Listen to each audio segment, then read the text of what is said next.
What if I told you there's a character in the Bible who has no father, no mother, no genealogy? Someone who appears out of nowhere, blesses Abraham himself, and then disappears without a trace? A figure so mysterious that many believe he is the very Christ before Bethlehem. What you're about to hear might completely change how you understand Jesus' identity. Imagine a dark screen, a slow zoom on a face filled with wonder, while a haunting melody fills the air. This I send to just a story. It is a revelation waiting to break open your faith. Prepare yourself, because this ancient mystery holds keys to who Jesus really is, far beyond anything you've ever been told. Picture the battlefield of Genesis 14, kings clashing, chaos reigning, and Abraham fighting to rescue Lot. In the midst of this war, a figure appears, carrying bread and wine. He's not part of any king's army. He comes straight from the throne of God. His arrival breaks through the noise like a whisper from heaven, reminding us that true power isn't political, it's divine. Have you ever felt someone enter your life just to remind you of who you really are in God? That's what Melchizedek did for Abraham. He showed up in the chaos, not as a warrior, but as a priest, bringing peace, blessing, and a glimpse of a kingdom beyond earthly battles. And his story invites you to see your own life differently, through the lens of that same divine presence. You know those moments when something happens that you can't logically explain, but inside you, something shouts, "God just passed through here?" That's exactly the feeling Melchizedek evokes. He appears in the pages of the Bible as if he sprang straight from heaven. No father, no mother, no family history. Nothing about him makes sense by human logic, and maybe that's what reveals his divine origin the most. When the whole world demands a label, a background, a category, he simply is. And it's not hard to relate to that. How many times have we found ourselves surrounded by chaos, lost in situations with no way out, and suddenly, a phone call comes, a door opens, an inexplicable deliverance? Melchizedek is that kind of presence, unexpected but undeniable. He doesn't need to explain who he is, because his existence speaks louder than any genealogy. He represents the God who shows up in the desert when no one else does.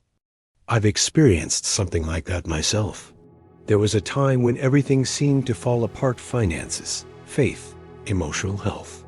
And just when I thought I was about to collapse, someone I barely knew called me and said, "I don't know why, but I felt I had to pray for you right now." That's no coincidence. That's heaven responding. And when that happens, you understand what Abraham must have felt when he encountered Melchizedek. But what he brought in his hands is what truly changes everything. There is something profoundly symbolic about a man showing up with bread and wine, especially long before Jesus ever broke bread at the Last Supper. It's as if Melchizedek was whispering a prophecy through his actions. This is what redemption looks like. You see, bread and wine weren't just offerings, they were a preview, a visual sermon, a sacred hint that the sacrifice was already written into the script of eternity. It's mind-blowing when you realize this man appears centuries before the cross, and yet carries the exact elements Jesus would later use to seal the new covenant. It's like watching the trailer of a movie you didn't know had already started. Melchizedek didn't need to preach a sermon. His presence was the message. He was declaring that grace was already on its way. The Lamb was slain before the foundation of the world, remember? Let's be honest, we often look for signs that God is going to act, forgetting he's already acted. We wait for the cross, not realizing that in God's timeline, the cross was always present.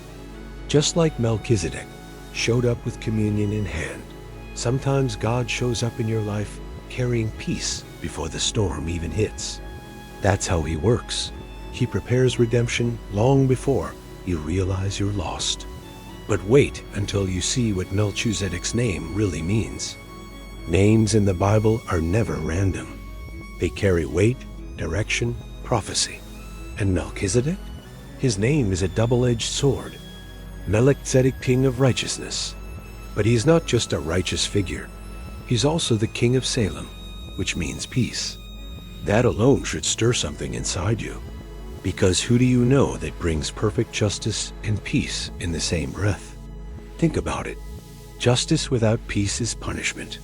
Peace without justice is illusion. But Melchizedek embodies both. He is a living balance of divine order, like the kind of leader the world keeps praying for, but never finds. And that's exactly what makes him so prophetic. He doesn't just foreshadow Jesus. He reveals what kind of Jesus would come.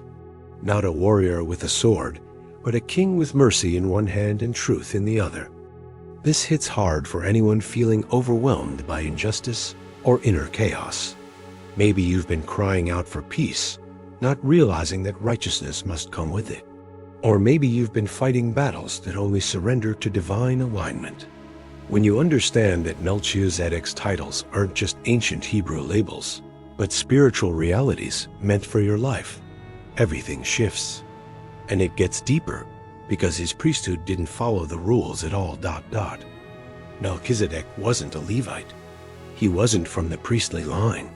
He existed long before the law was ever written, before Aaron ever held a staff. And yet, he was called a priest of the Most High God. That changes everything, because it means that God's order is true. Eternal order doesn't start with religion. It starts with relationship, with presence, with divine calling outside the system. This is why Psalm 110:4 says, "You are a priest forever in the order of Melchizedek," not in the order of Moses or Levi or tradition. It's a holy disruption. Jesus came from the tribe of Judah, which by law disqualified him from the priesthood, but grace overrules protocol. And if Jesus was chosen outside the expected lineage, what does that say about you? You don't need a title to be chosen. You need a yes in your spirit. Maybe you felt disqualified because of your past, your family, your lack of credentials. But Melchizedek's order speaks to people like you, the misfits, the ones God calls from the wilderness. It says, you don't have to fit in to stand out. God's calling isn't about fitting into systems. It's about breaking them open. And what if Melchizedek was more than a man? What if he was someone we've met before, but didn't recognize? Imagine for a moment that Melchizedek wasn't just a man, but a pre-incarnate appearance of Christ, a Christophany. It sounds almost unbelievable, yet the scriptures invite us to consider this. Abraham bowed to him, and anyone who bows to Melchizedek bows to the very Son of God in his divine form. That encounter wasn't just historical, it was supernatural. Hebrews 7 says Melchizedek is without father, without mother, without genealogy, having neither beginning of days nor end of life. This description points to an eternal divine nature beyond human understanding. It makes us rethink who Abraham really met that day, suggesting a moment when heaven touched earth in a profound way. Think of it like watching a movie trailer that teases the hero's arrival long before the opening scene. Melchizedek is that shadow of Jesus before he walked the earth. This changes everything about how we view priesthood, divine authority, and God's plan. But the story doesn't end there. There's a deeper connection that takes us further east and south. Most people don't realize that Melchizedek's priesthood is linked to ancient texts outside the traditional Bible, like the Ethiopian Bible, Kabra Nagast, and the Book of Enoch. These writings reveal that this eternal order wasn't birthed in Europe, but rather emerged from the East and Africa regions, rich with spiritual history, often overlooked or misunderstood. What if the true throne of God was never in Rome, but closer to Ethiopia? This idea challenges the dominant narratives shaped by centuries of colonialism and religious politics. The Kebra Nagast tells of Menelik I, son of Solomon and the Queen of Sheba, establishing a royal lineage that intertwined African identity with divine authority. It's a powerful reminder that God's plan transcends borders and cultural biases. For anyone searching for roots and identity, this connection offers both hope and awakening. It invites us to see that the kingdom of God is vast, inclusive, and often hidden in plain sight. The next piece of this puzzle involves discovering how this ancient order calls each of us into a higher purpose, one that goes beyond heritage and tradition. The beautiful truth about Melchizedek's order is that it is not reserved for a select few. You don't have to be perfect, ordained, or come from a prestigious background to carry this priesthood. What really matters is the presence you carry, the divine calling whispered into your spirit. Like Melchizedek, you are called to stand in a sacred space that transcends human rules. Think of it like this. You don't need a certificate to be a leader in God's kingdom. The system may not recognize you, but heaven already has. You are part of an eternal order, chosen not by human standards, but by divine invitation. This is a powerful identity shift that breaks chains of doubt and insecurity. You can walk in authority, peace, and purpose simply by embracing this calling. Many have felt disconnected, thinking they don't belong or that their story is too messy. But Melchizedek's order welcomes the broken, the uncertain, and the overlooked. It invites you to rise above your circumstances and realize your true worth in God's eyes. And the best part? This is just the beginning of a journey that reveals more mysteries and deeper truths about your spiritual inheritance. Melchizedek was not merely an apparition. He was an announcement of foretelling, a divine reminder echoing through the ages. His sudden appearance speaks to the eternal Christ who transcends time and tradition. This mystery points us to a deeper truth, the presence of a priesthood hidden among the ordinary, waiting to be awakened. Perhaps, just perhaps, you are one of those priests, called not by human standards, but by the voice of heaven itself.